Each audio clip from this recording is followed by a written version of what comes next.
Bonjour et bienvenue à cette conclusion sur Linéage. Donc, ce sera une série de une ou deux vidéos, dépendamment du matériel qu'on a à couvrir.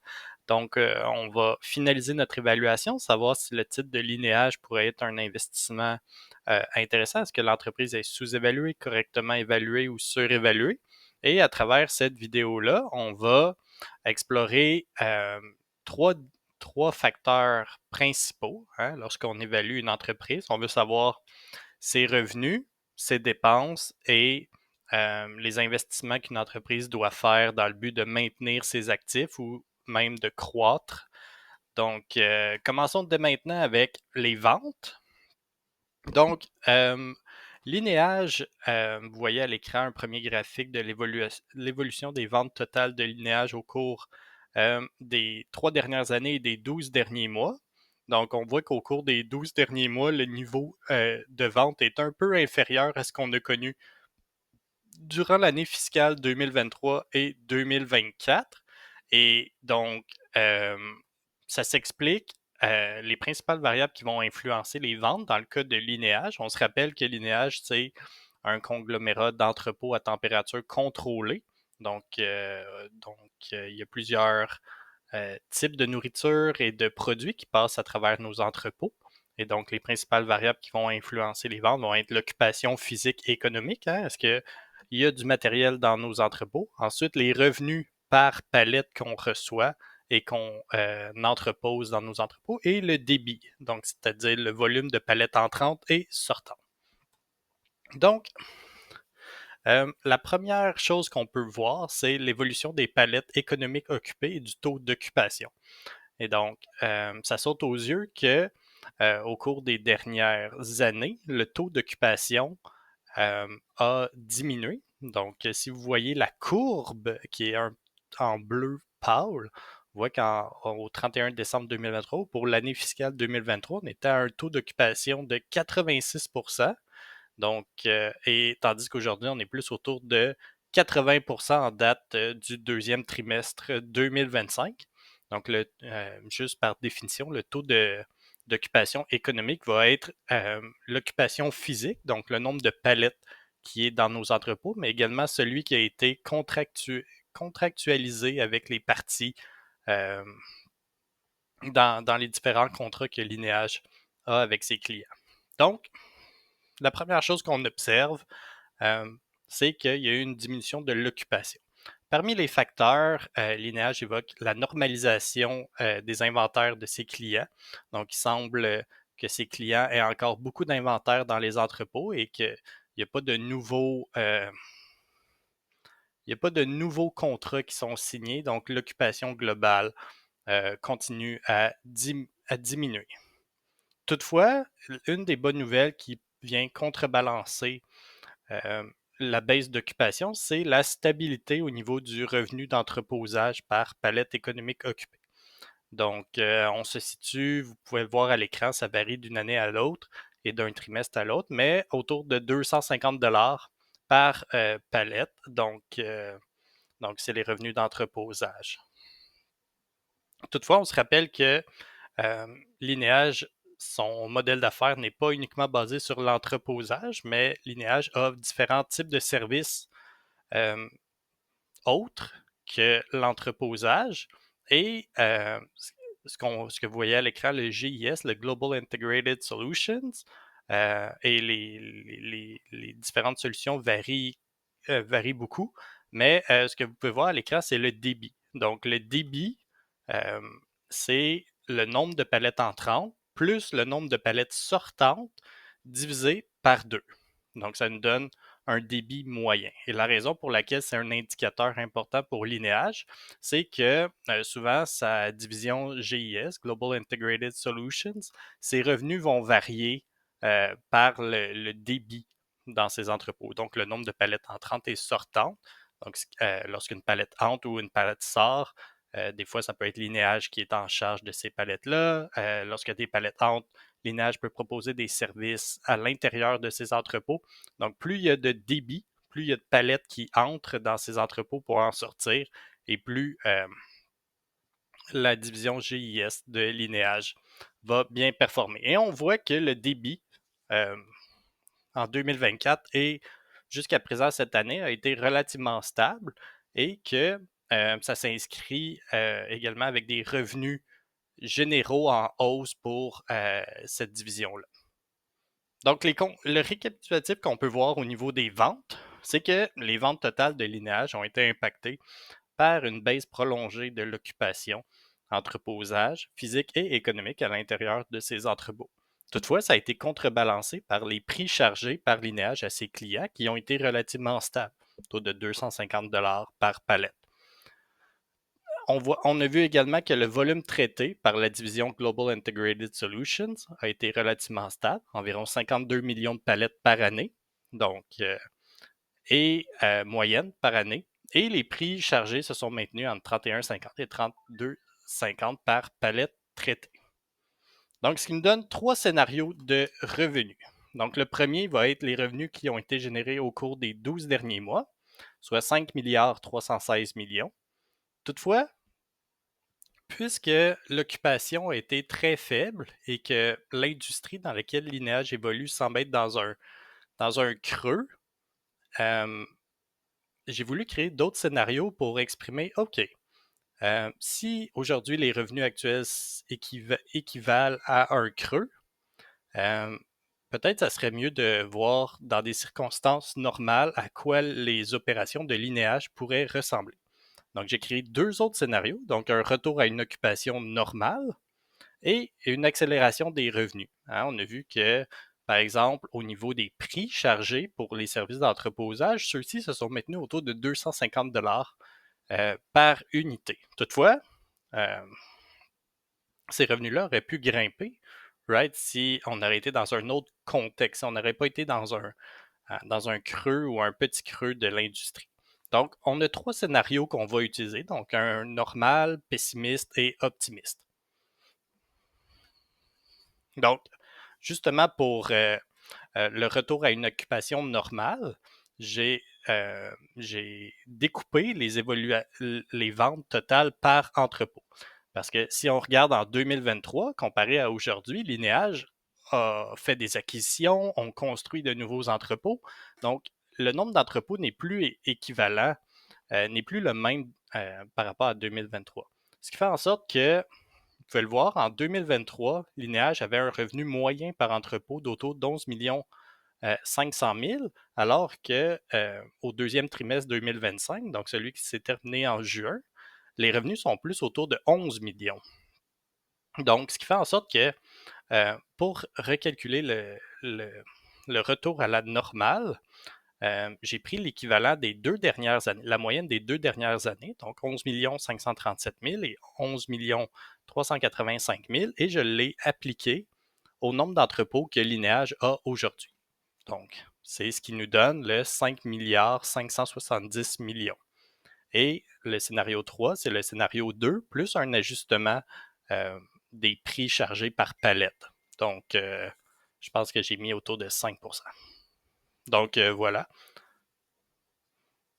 Et une des raisons qui m'a poussé aussi à justifier ça, c'est que lorsqu'on regarde les 4 derniers trimestres, il semble avoir une tendance quand même à la hausse vers le prix que Linéage est en mesure de charger pour ses revenus d'entreposage à ses clients.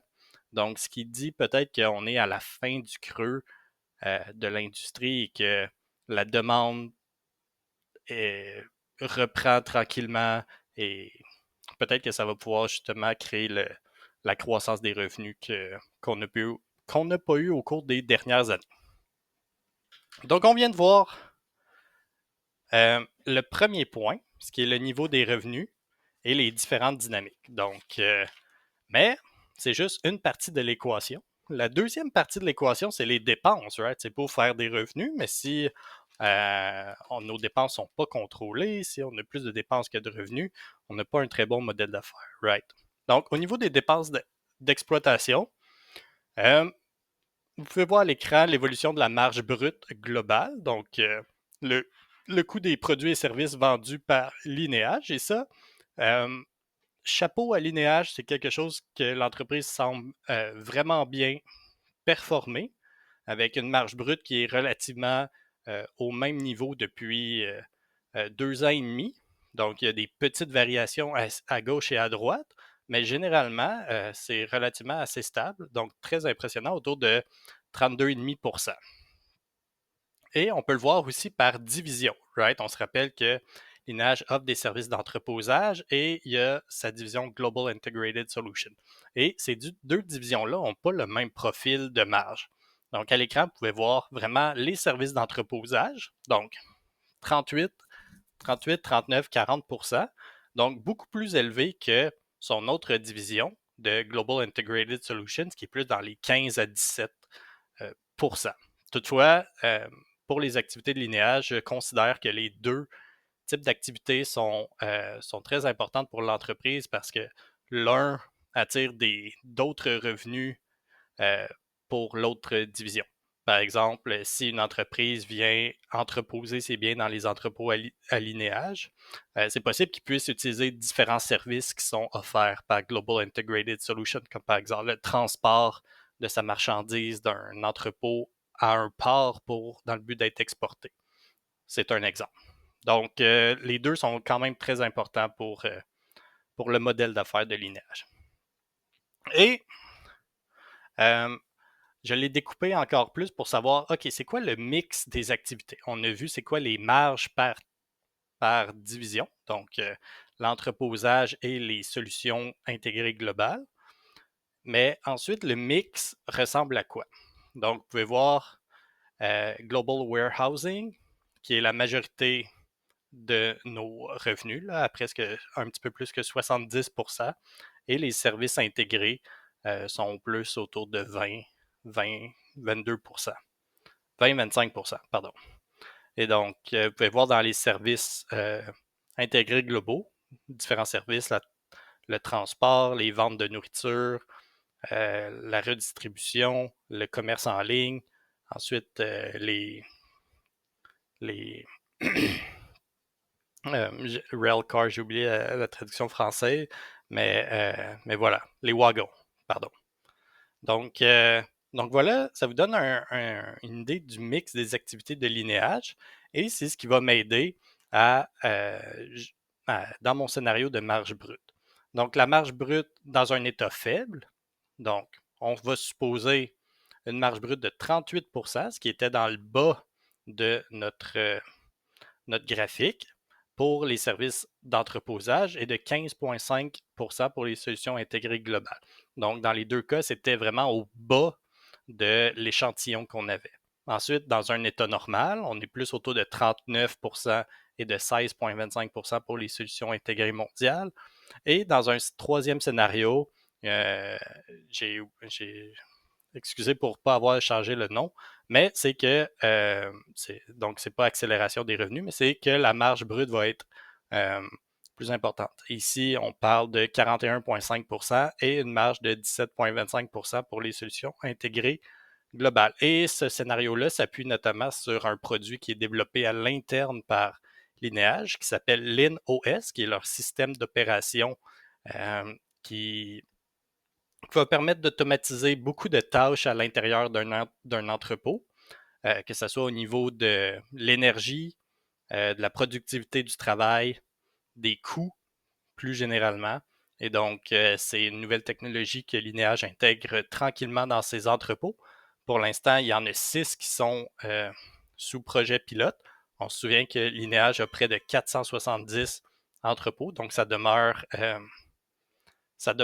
un petit échantillon, mais pour l'instant, la productivité dans les entrepôts qui sont dans un projet pilote semble avoir augmenté la productivité des entrepôts par double digit, donc 10% et plus.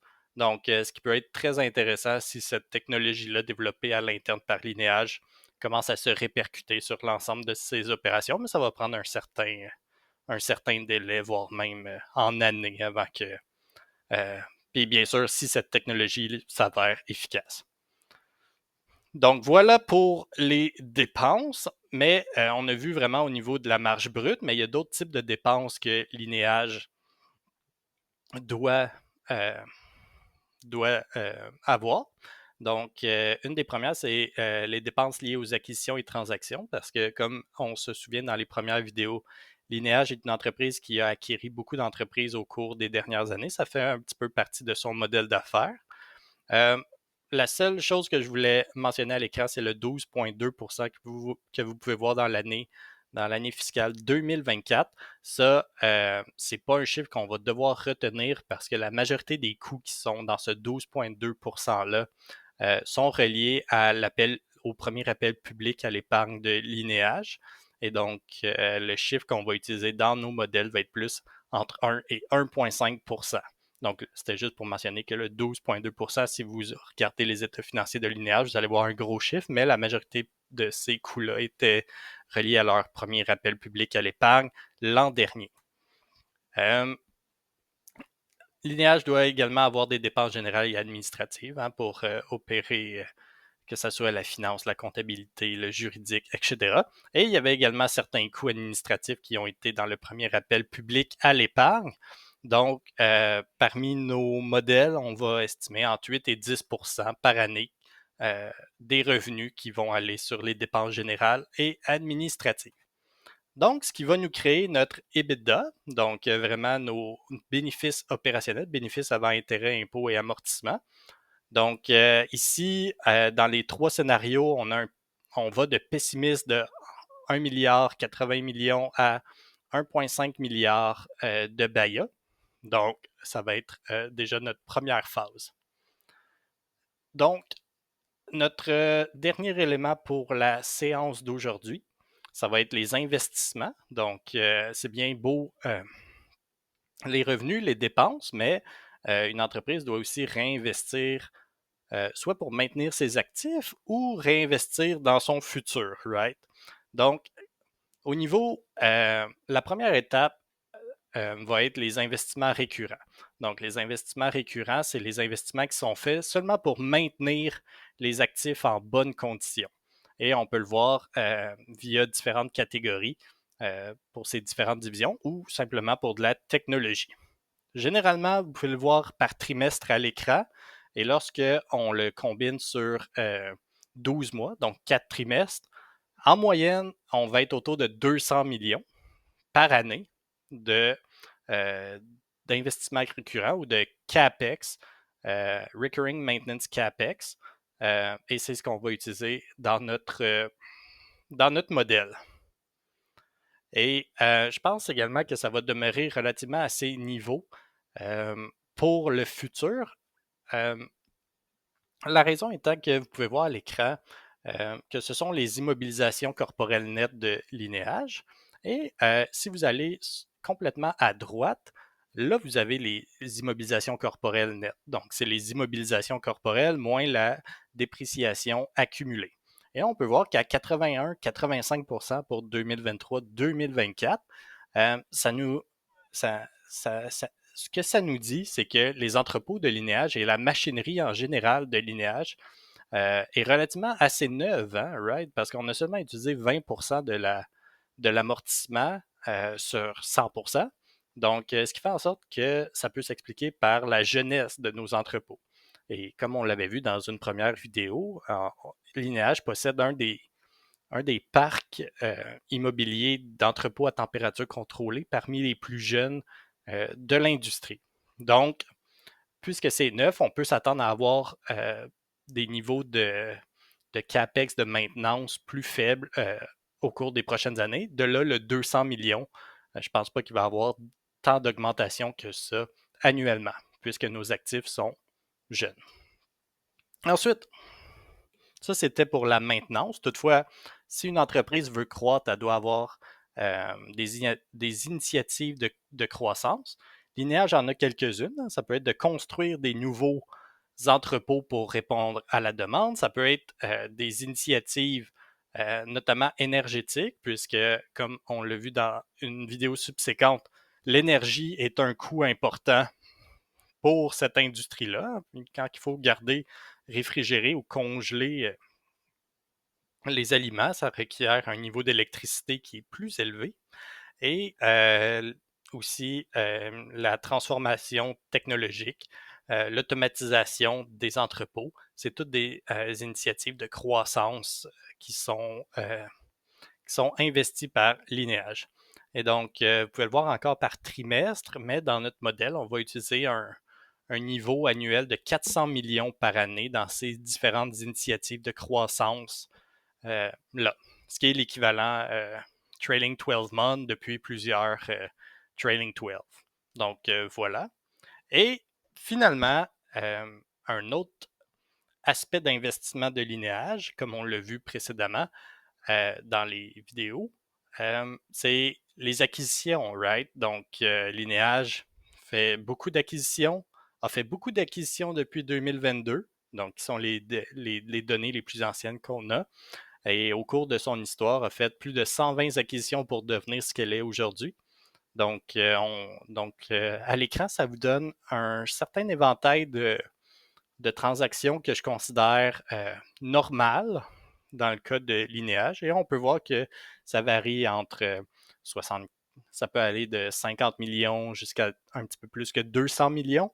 Donc, ça va être environ la cible qu'on va avoir pour Linéage. Donc, quelque chose qui varie entre 180 300 millions, dépendamment le prix qu'elle paie. La raison pour laquelle que je dis de 50 à 300, c'est que sur différentes transactions, Linéage, malgré que c'est mieux maintenant, a eu une tendance au cours des dernières années à vraiment surpayer ses acquisitions. Donc, les petits éléments, les petits pourcentages rouges sont la prime payée au-dessus des actifs nets identifiables.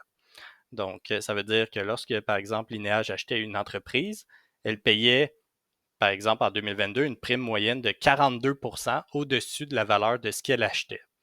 Et donc, euh, et donc, les incidences de ça, c'est que ça met beaucoup de pression sur Linéage et sur l'actif qu'elle vient d'acquérir à vraiment performer, puisqu'on a payé 42%, donc on s'attend à une très bonne performance et des synergies qui peuvent venir aider l'entreprise. Mais à 42%, ça commence à devenir beaucoup plus difficile. Tandis qu'on a vu au cours des 2 dernières années, la bonne nouvelle, c'est que Linéage tend à moins surpayer ses acquisitions, même s'il y a encore une prime qui est octroyée. Puis ça va toujours être le cas. Par contre, plus la prime peut être faible par rapport à ce qu'on achète, hein, les actifs nets identifiables, le mieux c'est pour nous en tant que potentiel actionnaire. Et lorsque Linéage fait des acquisitions, c'est pas juste le montant de ce qu'elle achète, mais il y a également des dépenses d'intégration, right? Oui, on achète un entrepôt, mais on veut le transformer à notre manière d'opérer. Il y a peut-être certaines choses qu'on doit faire également dans les entrepôts pour venir standardiser un peu nos pratiques. Donc, c'est des dépenses qui vont être régulières. Il varie quand même assez trimestre par trimestre, mais lorsque on met ça sur une base annuelle, on est autour de 70 millions en moyenne sur une base annuelle. Et comme je mentionnais précédemment, vous pouvez voir depuis 2008 la tonne d'acquisitions qu'on a fait pour se développer. Donc, lorsqu'on met tout ça ensemble, on va arriver à nos free cash flow to firm. Donc, ça va être les ventes moins les dépenses, moins nos investissements, et on va arriver dans nos 3 scénarios. Dans ce cas-ci, peut-être juste une note pour ceux qui sont très familiers avec ça. Je n'ai pas inclus les variations dans le fonds de roulement parce que le fonds de roulement était déjà à un niveau qui était en lien avec l'historique. Donc, il n'y avait pas de variation de fonds de roulement anticipé à court terme. Par contre, s'il y en aurait eu, je les aurais bien sûr inclus dans les FCFF. Donc, ici, on peut voir nos 3 scénarios.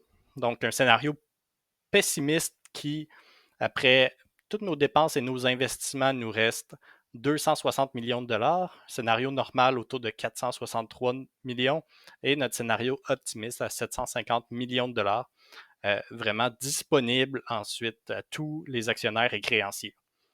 Donc, dans la prochaine vidéo, on va s'arrêter ici pour aujourd'hui. Dans la prochaine vidéo, on va regarder le risque de ces cash flows-là, de ces flux de trésorerie-là, et la croissance de ces flux de trésorerie-là à travers le temps. Ça va être bien sûr des hypothèses, mais ça va nous aider à déterminer la valeur des actifs opérationnels de Linéage. Donc sur ça, on se retrouve dans une prochaine vidéo. Merci encore.